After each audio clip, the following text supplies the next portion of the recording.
Setelah menampilkan soft Nisa itu berdamping-damping dan kadang-kadang di soft depan, ini besok Center of Education di Az-Zaitun ini mau menampilkan Nisa untuk jadi khotib di Jumat. Tepuk tangan lagi ya. Bismillahirrahmanirrahim. Assalamualaikum warahmatullahi wabarakatuh. Alhamdulillah wassalatu wassalamu ala Rasulillah. Allahumma sholli ala Muhammad wa ala ali Muhammad.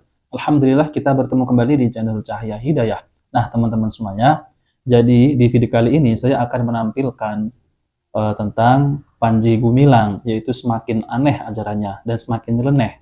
Bahkan berimajinasi ketemu Bung Karno, Presiden Republik Indonesia yang pertama. Dan ini semakin aneh teman-teman semuanya. Nah, saya nggak tahu harus komen apa lagi ya tentang Panji Gumilang ini. Karena di situ banyak keanehan-keanehan yang Panji Gumilang katakan di depan jamaahnya. Nah, teman-teman semuanya, mari kita simak videonya. Panji Gumilang yang dulu masih kanak-kanak, sekarang sudah melebihi umurku. Teruskan perjuanganmu, Panji. Waduh, sudah begitu itu kata Bung Karno. Lah orang-orang mazhabnya Syafi'i, Maliki, Hambali sambil tidak tahu, makamnya saja nggak tahu gitu kan. Itu ngotot. Lah ini Bung Karno pernah salah bilang. Kamu berlebihan. Mengapa berani meletakkan wanita di soft depan? Terima kasih Bung. Mungkin umurnya sama. Tatkala Bung Karno wafat kan 71. Saya hari ini 77, tuaan saya kan. Ya Bung, tunggu dulu. Jawaban nanti ada. Tapi sekarang mau dilemparkan lagi. Setelah menampilkan soft Nisa itu berdamping-damping dan kadang-kadang di soft depan, ini besok Center of Education di Az-Zaitun ini mau menampilkan Nisa untuk jadi khotib di Jumat. Tepuk tangan lagi ya. Itu Bung Karno secara imajiner meletakkan topinya. Saya juga menaruh topi. Loh, sirai Panji Gumilang kok wis metu uan nih. Dijawab oleh Panji Gumilang, tua aku Bung daripada sampean. Sampean tahun 70, umur 71 sudah menghadap Gusti Murbaing Dumati. Tapi jenengan sing menang karena sudah berjumpa dengan Gusti Murbaing Dumati. Ya. Terus apa jawabmu? Berani-beraninya kamu. Bung mengatakan agama itu adalah rasional. Siapa yang tidak rasional bukan beragama. Bung ingatkah bahwa Bung mengucapkan merdeka? Saya tambah Bung hanya satu. Aku tambah merdeka roh, merdeka fikir, merdeka ilmu. Wis. Beda umur. Aku 70 wis ngadep Murbaing Dumati. Panji Gumilang yang dulu masih kanak-kanak, sekarang sudah melebihi umurku. Teruskan perjuanganmu, Panji. Waduh, sudah begitu itu kata Bung Karno. Tapi ini imajiner. Lah orang-orang mazhabnya Syafi'i, Maliki, Hambali sambil tidak tahu, makamnya saja nggak tahu gitu kan. Itu ngotot. Lah ini Bung Karno pernah salaman, punya buku bisa dirujuk. Rujuk. Nah ini ditaruh dulu atau dipakai? Pakai. Nah, teman-teman semuanya, kita sudah melihat sendiri ya, itu tentang Panji Gumilang ya, perkataannya ini ya tidak masuk akal ya teman-teman semuanya ya. Apa mungkin ya khotib perempuan ya khutbah itu? Apakah bisa ya khotib itu khutbah Jumat itu perempuan ya? Dan banyak lagi di penyimpangannya nih. Apa maksudnya ini merdeka ya? Merdeka roh, merdeka pikiran, merdeka ilmu ya. Ada-ada aja yang diomongin ini. Dan yang anehnya ya, jamaahnya itu semua pada tepuk tangan ya. Ternyata imajinasi ketemu Bung Karno. Ini kalau diteruskan seperti ini, entah mau jadi apa Islam ini ya, teman-teman ya. Semakin berkreasi ya, semakin bid'ahnya itu bermunculan terus. Nah. Mazhab Bung Karno lah. Kayaknya ini hanya sekedar ini ya, teman-teman ya. Mencari perlindungan ya, kalau saya teliti itu mazhab Bung Karno, mazhab Bung Harto ya. Dan ada aja pengikutnya ya, teman-teman ya. Ada aja pengikutnya ya, orang seperti ini tuh. Dan saya akan mengomentari tentang masalah khotib perempuan ataupun khutbah Jumat itu perempuan ya. Dan yang pertama adalah ya tentang sholat Jumat itu ya adalah salah satu ibadah yang sangat penting bagi umat Islam. Khususnya kaum laki-laki, sholat Jumat hukumnya wajib bagi laki-laki yang sudah balik, merdeka, sehat dan tidak sedang safar ya. Yaitu maksudnya merdeka itu tidak menjadi seorang budak ya. Kemudian sholat Jumat dilaksanakan secara berjamaah di masjid pada hari Jumat setelah matahari melewati garis tengah langit.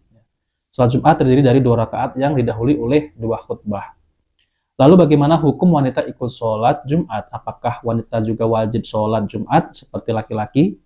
Apakah wanita boleh sholat Jumat di masjid atau di rumah? Kemudian wanita itu tidak wajib sholat Jumat.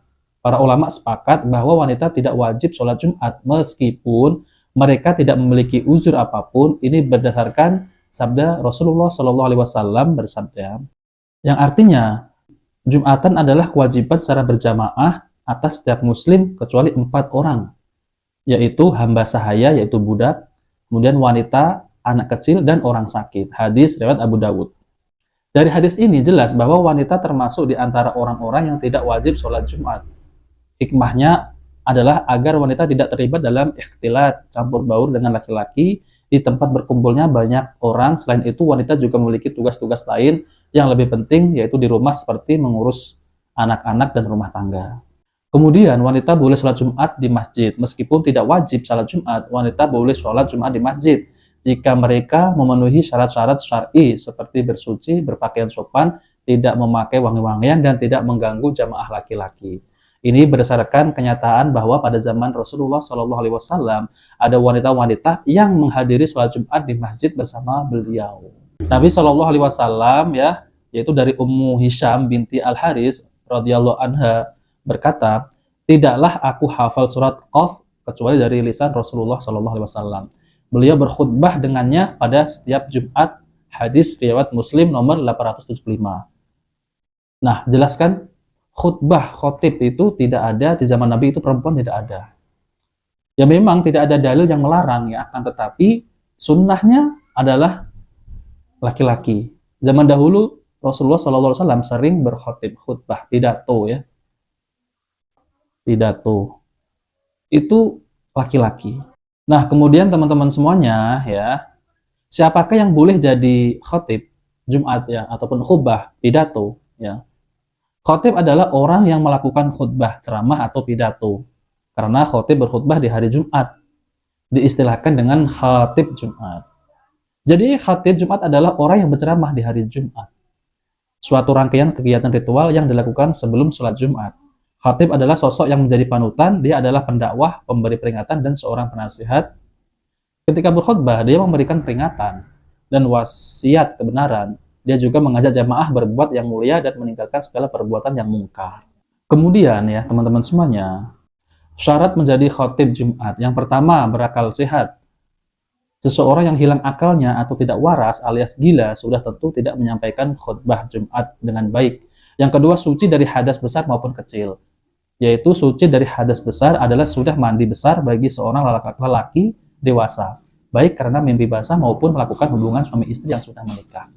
Yang ketiga, menutup aurat. Khatib tidak bisa berpakaian sendiri semaunya sendiri, yang menurut jamaah tidak pantas. Apalagi membuka aurat meskipun menurut khatib yang bersangkutan pakaian yang ia kenakan adalah pakaian yang mahal dan modis atau sedang ngetren. Khatib harus berpakaian yang menutup aurat. Menutup aurat berarti pakaian tersebut tidak tembus pandang. Dan yang keempat ya, ini harus diperhatikan ya. Khatib itu harus laki-laki, paham syarat dan rukun khutbah. Di dalam Al-Quran memang tidak ada yang mengatakan khusus wanita itu dilarang menjadi khatib. Namun pria menjadi khatib sudah menjadi sunnahnya, yaitu sudah menjadi contoh ketika di zaman Nabi itu adalah Rasulullah SAW. Berarti khatib itu harus laki-laki. Karena di zaman Nabi tidak ada khatib itu perempuan. Ya. Kemudian teman-teman semuanya, adab khatib. Ya. Adab khatib yang pertama adalah berpakaian rapi dan sopan. Yang kedua, berkepribadian luhur, akhlakul karimah. Yang ketiga, bertutur kata santun. Yang keempat, jujur. Yang kelima, uswatun hasanah. Nah, kemudian Rasulullah SAW itu kerap menjadi khutbah Jumat.